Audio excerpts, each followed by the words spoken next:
diturunkannya Al-Quran. Dan nanti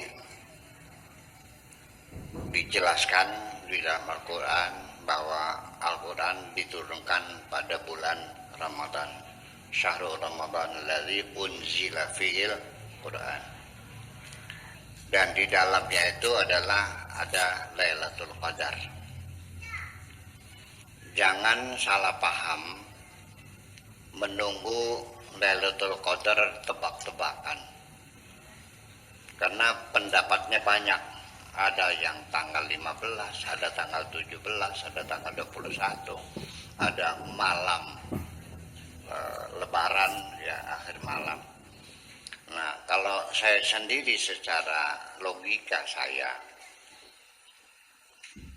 Quran diturunkan ya kan begitu turun, Nabi kan pulang.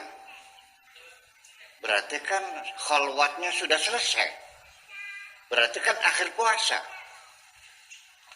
Iya kan? Kalau tanggal 17 kan masih meneruskan sampai Lebaran. Kan 1 bulan Nabi khalwatnya. Itulah. Tapi oke lah.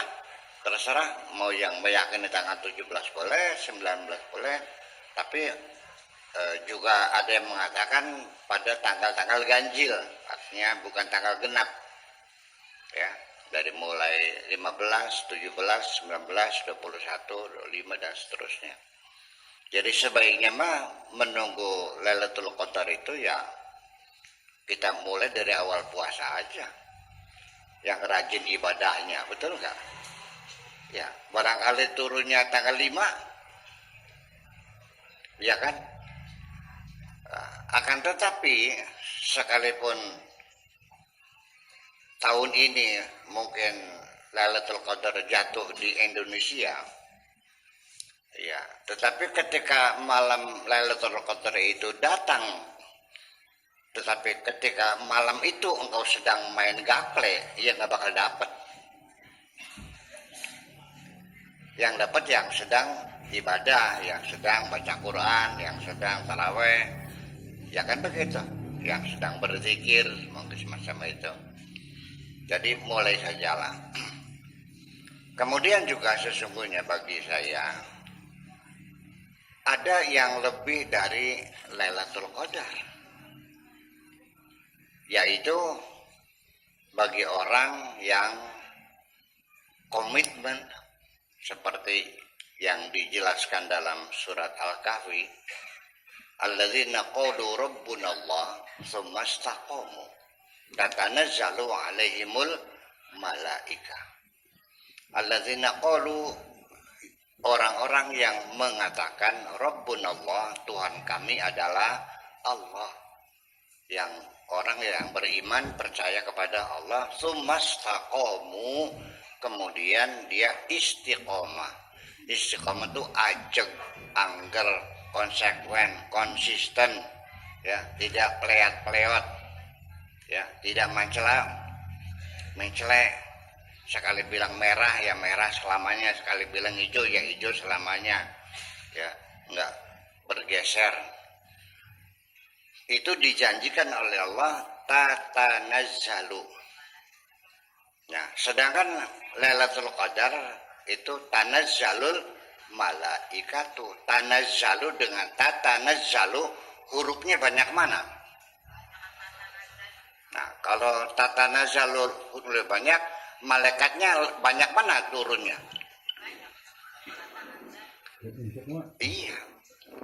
Dan nanti kalau Lailatul Qadar hanya malam itu. Tapi kalau orang yang beriman dan istiqomah, yaitu setiap saat dikerumuni oleh malaikat-malaikat yang jumlahnya lebih banyak daripada malaikat yang turun pada malam Qadar ini. Itu aja persoalan. Jadi ujung-ujungnya mah Lailatul Qadar itu apa sih? Ya untuk memicu kita untuk rajin beribadah, itu aja persoalannya. Ya, dan pada akhirnya adalah keimanan dan istiqomah itu merupakan satu persyaratan. Kemudian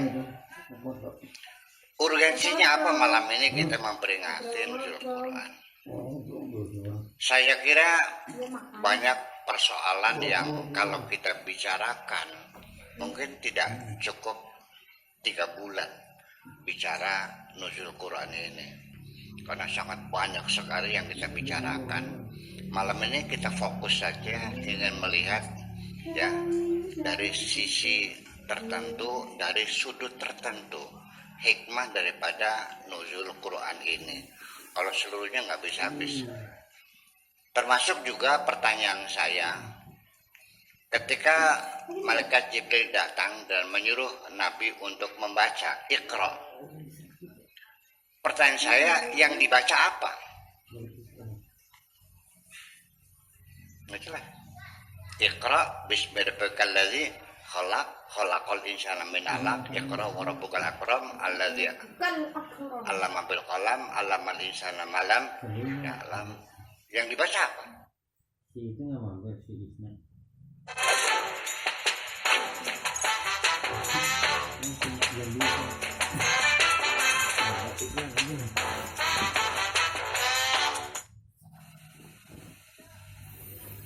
Begitu ayat berikutnya, kala innal insana la yatgha arsa. Karena itu diturunkan pada kesempatan yang lain. Jadi yang dibaca apa? Apa itu yang dibaca Iqranya?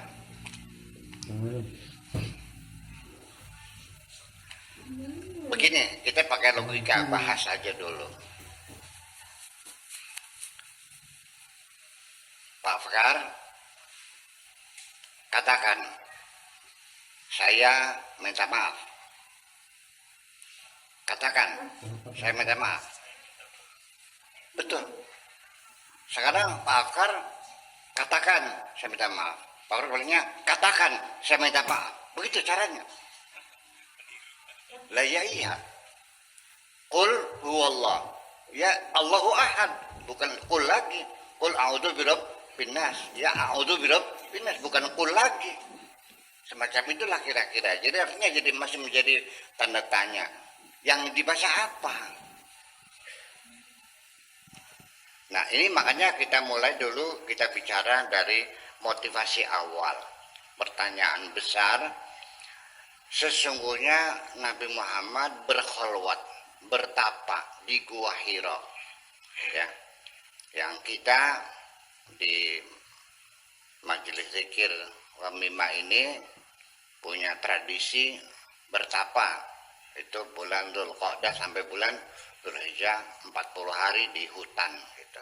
Kalau di laut ini seminggu sekali, malam Sabtu saja. Bapak-bapak dan ibu-ibu yang hadir di sini, yang ikut istiqomah di sini, itu pasti masing-masing punya tujuan. Tidak mungkin orang datang, tidak mungkin orang berbuat apapun tanpa tujuan. Manusia itu adalah makhluk yang bertujuan, bukan binatang biasa. Manusia, apapun yang engkau lakukan, pasti engkau punya tujuan, betul nggak? Sekarang ada orang lewat, Pak mau kemana? Nggak tahu. Tujuannya kemana? Nggak tahu. Orang sehat nggak pikirannya?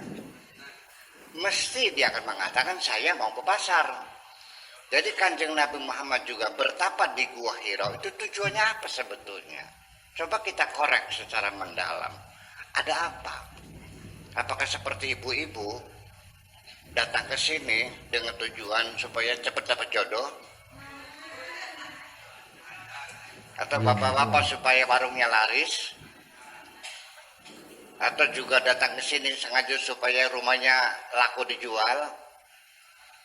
Atau juga ingin supaya dapat diterima jadi pegawai negeri? Ini masing-masing